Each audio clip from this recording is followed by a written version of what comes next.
Russian President Vladimir Putin will visit North Korea on Tuesday, in a rare visit that may see Moscow sign a strategic partnership treaty with Pyongyang, the Kremlin said.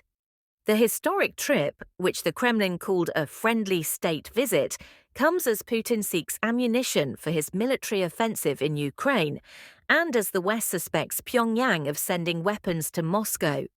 Several documents will be signed, among which will be important, highly significant documents. Kremlin aide Yuri Ushakov was quoted as saying by state-run Russian news agencies. This may include a strategic partnership document that will be an updated version of a 1961 Soviet-era agreement, and one signed when Putin last visited the reclusive state in 2000, he said.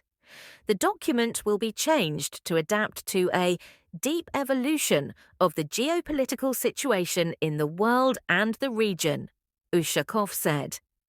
Russia is now, along with North Korea, one of the most heavily sanctioned countries in the world, and Moscow has spent months warming its relations with Pyongyang as it faces isolation in the West. NATO chief Jens Stoltenberg said Putin's visit showed how dependent Moscow was on authoritarian leaders to wage its offensive in Ukraine. Ukraine's Foreign Minister Dmytro Kuleba dismissed the lonely bromance between Putin and North Korean leader Kim Jong Un, calling for more Western air defense systems and weapons. Western countries have accused North Korea of sending weapons to Russia for use in Ukraine, which Moscow and Pyongyang have denied. Kiev has said it has found North Korean shells on the battlefield. The White House said the United States is concerned about closer ties between Russia and North Korea. "We're not concerned about the trip," by Putin, National Security Council spokesman John Kirby told reporters Monday.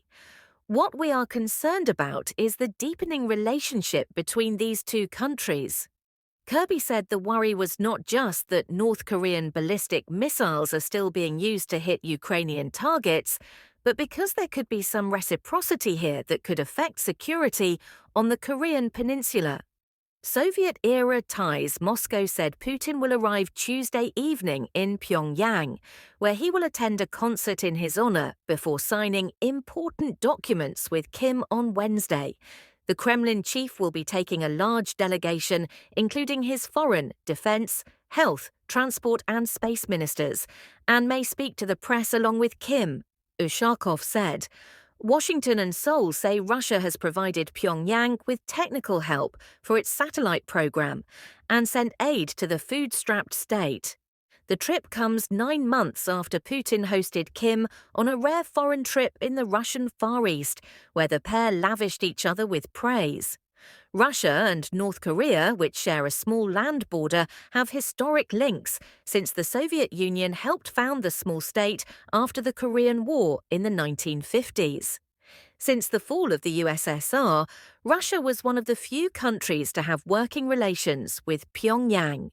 It will be Putin's second visit to the country in his time in power, following a trip 24 years ago, shortly after becoming president, to meet Kim Jong Un's father Kim Jong-il.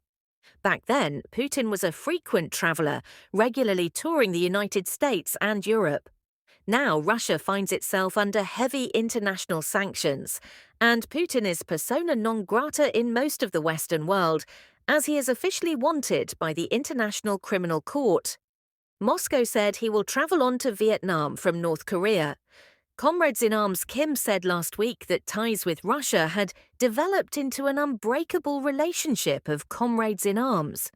When the leaders saw each other in September, Putin said he saw possibilities for military cooperation with North Korea, while Kim wished Russia's president victory in Ukraine.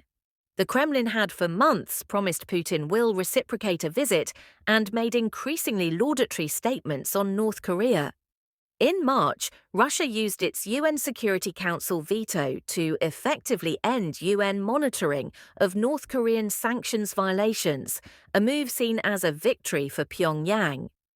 Russia and North Korea have denied that Pyongyang's weapons are being used in Ukraine, But in May, South Korea said its northern rival fired multiple short-range ballistic missiles, with some experts saying they could be tests for weapons destined for use against Ukraine.